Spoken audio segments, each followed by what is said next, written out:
Guys, welcome again to my channel. So आज की जो वीडियो है वो होने वाली है about B Ed. Okay, B Ed courses about the practice of B Ed third semester. So आज मैं इंग्लिश लिटरेचर के बारे में बात नहीं करूँगी। सो आज मैं एक्चुअली बीएड कोर्स खुद कर रही हूँ एंड मुझे थोड़ा थोड़ा बहुत प्रॉब्लम इश्यूज हो रही है समझने में अबाउट द कोर्स डिटेल्स। सो इसीलिए मैं आज की वीडियो लेके आई हूँ जहाँ पे मैं कोशिश करूँगी आपको समझाने की about the third semester B Ed practicum, and जहाँ पे मैं आज डिस्कस करूँगी अबाउट कम्युनिटी बेस्ड एक्टिविटीज़। ठीक है, सो कम्युनिटी बेस्ड एक्टिविटीज़ इस बार की थर्ड सेमेस्टर की बीएड प्रैक्टिकम पे इंक्लूडेड है। एंड अगर हम कम्युनिटी बेस्ड एक्टिविटीज़ की बात करें सो बहुत सारे टॉपिक्स वहाँ पे है एंड उन टॉपिक्स में से लाइक 10 to 12 टॉपिक्स है। उन टॉपिक्स में से आपको 3 टॉपिक के ऊपर आपको असाइनमेंट बनाना है। सो मैं टॉपिक के बारे में एक बार बता देती हूँ आपको। यहाँ पे पिक्चर दिख जाएगा टॉपिक की। सो फर्स्ट टॉपिक है ऑर्गेनाइजेशन ऑफ रैली और campaign on any social issues, for example polio, HIV, electoral rights, gender, sanitisation etcetera. So actually friends, third semester पे इंटर्नशिप होते हैं इन स्कूल्स, लेकिन अभी पैंडेमिक के चलते ऑब्वियसली सारे बीएड कॉलेजेस पे ही थर्ड सेमेस्टर पे इंटर्नशिप नहीं हो पाया है। सो वो हो गया होगा या नहीं होगा अभी तक क्लियर नहीं है, लेकिन अभी जो इम्पोर्टेंट है दैट इज प्रैक्टिकम सबमिशन। सो इसीलिए हम बात करेंगे अबाउट कम्युनिटी बेस्ड एक्टिविटीज। सो मैंने जो पहले जो टॉपिक के बारे में बताया था कि organisation of rally on certain topics, उसके बारे में भी आप लिख सकते हो। वो भी आपके एक टॉपिक हो सकते हैं from community based activities. Next जो टॉपिक है वो है gardening. So gardening in schools, the importance of gardening आप लिख सकते हो on the community based activities. उसके बाद जो थर्ड टॉपिक है वो है cleanliness in and around the school campus and beautification, मतलब स्कूल कैंपस के एंड स्कूल की क्लीनलीनेस के इम्पोर्टेंस एंड ब्यूटिफिकेशन का इम्पोर्टेंस। ठीक है, फोर्थ जो टॉपिक है वो है क्लीनिंग ऑफ फर्नीचर, मतलब स्कूल फर्नीचर जैसे कि high bench, low bench, table, chair, then book racks. Library पे होता है बुक रैक्स। अगर साइंस लैब है सो वहाँ की जो रैक्स है लाइक टेबल्स है, उन सारी चीज़ों को, फिर अलमीरा जो है, उन सारी चीज़ों को आप कैसे क्लीन करोगे, स्कूल पे कैसे क्लीन रखा जाएगा, कैसे सैनिटाइज रखा जाएगा, उनके बारे में एक आपको असाइनमेंट लिखना है। फिर आ गया assembly. Okay, so assembly like almost सारे स्कूल्स पे ही मॉर्निंग असेंबली होते हैं, right, before the starting of the classes. So उस असेंबली के बारे में आप बात कर सकते हो। देन कम्युनिटी गेम्स के बारे में आप लिख सकते हो। देन नेक्स्ट टॉपिक है कल्चरल प्रोग्राम। सो कोई भी कल्चरल प्रोग्राम की बारे में आप यहाँ पे बात कर सकते हो। और टीचर्स डे के बारे में आप लिख सकते हो। देन आप लिख सकते हो कोई भी like the birth anniversary of Rabindranath tagger, then Swami Vivekananda, the birth anniversary of Swami Vivekananda and etc. Okay, so उसके बाद आ गया SUPW। SUPW मतलब स्पेशली यूजफुल प्रोडक्टिव वर्क। सो उसके बाद आप NSS के बारे में बात कर सकते हो in your school. And then आप celebration of national festivals, teachers day etcetera, उसके बारे में बात कर सकते हो। सो नेशनल फेस्टिवल्स पे आ गए independence day celebration, then republic day celebration. So उसके बारे में आप लिख सकते हो एंड टीचर्स डे के बारे में आप लिख सकते हो, जैसे कि मैंने पहले भी बताया था। Then first aid. So first aid के बारे में भी आप एक असाइनमेंट बना सकते हो, the importance of first aid, की फर्स्ट एड जरूरी है इन अ स्कूल। तो उसके बाद है aesthetic development activities, decoration of classroom etcetera, मतलब एस्थेटिक डेवलपमेंट ऑफ स्टूडेंट्स, किस मतलब कि क्या क्या चीज़ें जो है जो स्टूडेंट की एस्थेटिक ग्रोथ पे, एस्थेटिक डेवलपमेंट पे हेल्प करेगा। सो ये जो सारे टॉपिक्स है, इन टॉपिक्स से आपको 3 टॉपिक के ऊपर आपको असाइनमेंट और प्रैक्टिकम बनाना है। सो मैंने यहाँ पे बनाया है cleanliness in and around the campus and beautification के बारे में, देन क्लीनिंग ऑफ फर्नीचर के बारे में, देन मैंने बनाया है असेंबली के बारे में। Okay, assembly. So cleanness in and around the campus पे मैंने एक 10 पेज की होगा, 10 पेज लिखा है। सो वहाँ पे मैंने इंक्लूड किए हैं what is cleanliness and beautification, मतलब a kind of general introduction और general definition of cleanliness and beautification and why it is important. Then मैंने बात की है the objectives of cleanliness.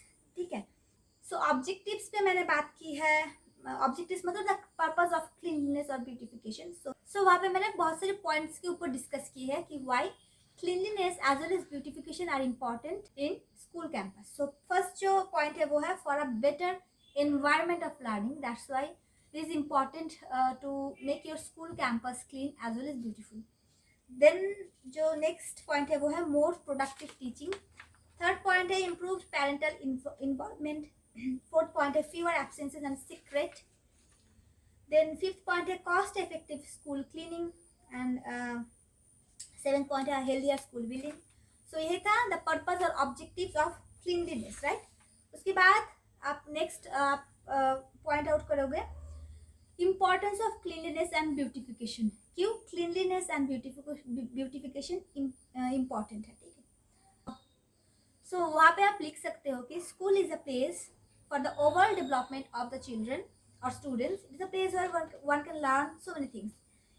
It helps students to grow up as a responsible citizen, as a responsible person. Every day, students spend a lot of time in school for learning, playing, where they should help to keep the school environment clean and beautiful.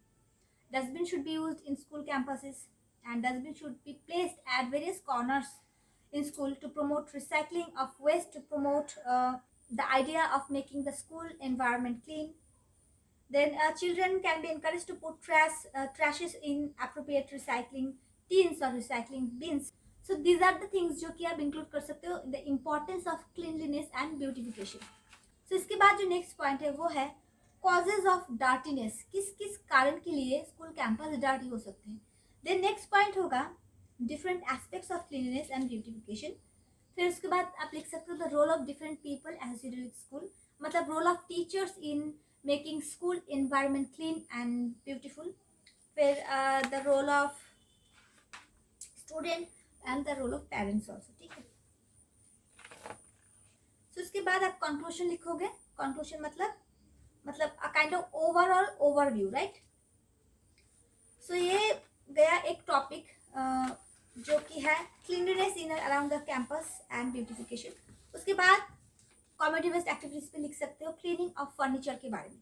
सो वहाँ पे मैंने kind of general introduction दिया है क्यों cleaning of furnitures important है, क्या क्या furnitures होते हैं इन स्कूल्स। फिर अलग करके एक पॉइंट किया लिखा है कि different types of furniture in the classroom of a school. एक क्लासरूम पे क्या क्या फर्नीचर्स होते हैं। सो स्टूडेंट की क्लास पे क्या क्या फर्नीचर्स होते हैं, स्टाफ रूम पे क्या क्या फर्नीचर्स होते हैं, लाइब्रेरी पे क्या क्या फर्नीचर्स होते हैं एंड लैब्स पे क्या क्या फर्नीचर्स होते हैं, वो आप लाइक डिफरेंट पैरास पे लिख सकते हो या फिर आप एक साथ भी लिख सकते हो, ठीक है।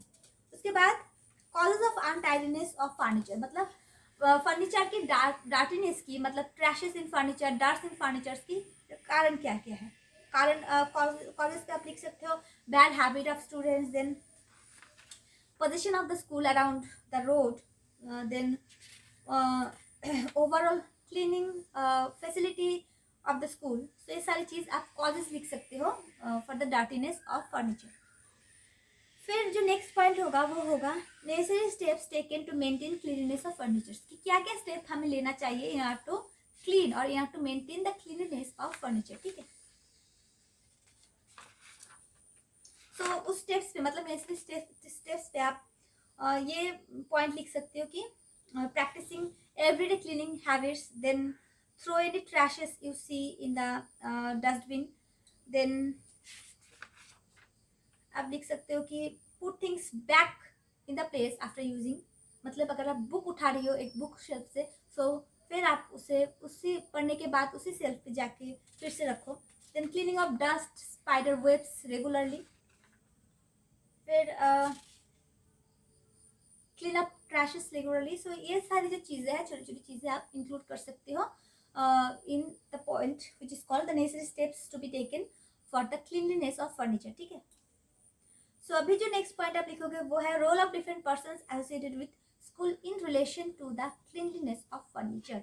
सो आप रोल ऑफ टीचर्स लिखोगे कि टीचर्स को भी अपनी स्टाफ रूम, अपनी डेस्क, अपनी टेबल नीट एंड क्लीन रखना है, रखने की कोशिश करना है, and the role of students also, ठीक है। फिर लास्ट पे आप लिख सकते हो इंपॉर्टेंस ऑफ क्लीनलीनेस की, क्लीनलीनेस ऑफ फर्नीचर की इंपॉर्टेंस है, एंड देन कंक्लूजन। सो ये हो गया क्लीनिंग ऑफ फर्नीचर के बारे में। अभी हम असेंबली के बारे में बात करेंगे। सो देखो असेंबली मतलब क्या है। असेंबली मतलब है kind of gathering in a part of the school where everyone in the school should be present, like students, teachers, principals, सब सभी लोग assemble हो गए उस प्लेस पे, right. that is called assembly. So assembly के एक काइंड ऑफ जनरल इंट्रोडक्शन दो, फिर आप मॉर्निंग असेंबली के बारे में बात कर सकते हो। देन आप स्कूल असेंबली के कुछ ऑब्जेक्टिव्स के बारे में बात कर सकती हो, कुछ पर्पजेस के बारे में बात कर सकते हो, ठीक है। सो एंड बहुत सारी मतलब मॉर्निंग असेंबली जो है वो एक ऐसी असेंबली है जो कि सारे स्कूल्स पे होते हैं। तो इसलिए मॉर्निंग असेंबली को मतलब पॉइंट आउट करना बहुत ज़रूरी है। एंड मॉर्निंग असेंबली करने के लिए फर्स्ट टू लास्ट स्टेप्स जो है मतलब स्टूडेंट्स को अपने क्लासरूम से निकलते हुए ग्राउंड तक जाना एंड ग्राउंड से फिर से प्रेयर करके असेंबली खत्म करके फिर से क्लासरूम तक जाना, वो सारी चीज़ें आपको स्टेप बाय स्टेप लिखना है। फिर आप लिख सकते हैं importance of morning assembly as a part of school assembly, मतलब morning assembly as a part of school assembly की इंपॉर्टेंट है। सो यहाँ पे आप बहुत सारे पॉइंट्स लिख सकते हो, like develop a feeling of being united. So हम सभी लोग यूनाइटेड है, ये एक फीलिंग जो है डेवलप कर सकते हैं, बिल्ड करते हैं morning assembly in the students. फिर understanding the school in a better way, learn valuable lessons, confidence building. So ये सारी जो चीज़ें हैं वो आप इंक्लूड कर सकते हो in the importance of morning assembly. फिर आप नेक्स्ट पे एक पॉइंट आउट कर सकते हो मेंटेनेंस ऑफ डिसिप्लिन। देखो असेंबली पे डिसिप्लिन का मेंटेन होना, स्पेशली मॉर्निंग असेंबली पे, एक बहुत ही इंपॉर्टेंट है for school students as well as teachers also. फिर आप लिख सकते हो list of activities conducted in assemblies, assembly पे क्या क्या एक्टिविटी हो सकता है, ठीक है। फिर आप लिख सकते हो नेक्स्ट पॉइंट की preparation and organisation of special assembly, कि एक स्कूल कैसे एक स्पेशल असेंबली के लिए प्रिपेयर होते हैं, अगर कोई स्पेशल गेस्ट आए तो उसके लिए कैसे प्रिपेयर होते हैं स्कूल की teachers as well as students. फिर सिग्निफिकेंस ऑफ असेंबली एक और पॉइंट बनाओ एंड देन कंक्लूजन। सो ये सारी चीज़ें हैं जो है जो आप असेंबली पे लिख सकते हो। सो फ्रेंड्स यही था अबाउट कम्युनिटी बेस्ड एक्टिविटीज जो कि मैंने बनाया है, and I thought of sharing this to all of you so that it can help you, right, for making your own practical notes. So thank you so much for watching this video, and if you like this video then please give it a like, share this video, and don't forget to subscribe to my channel. So bye for now, see you in the next session very soon.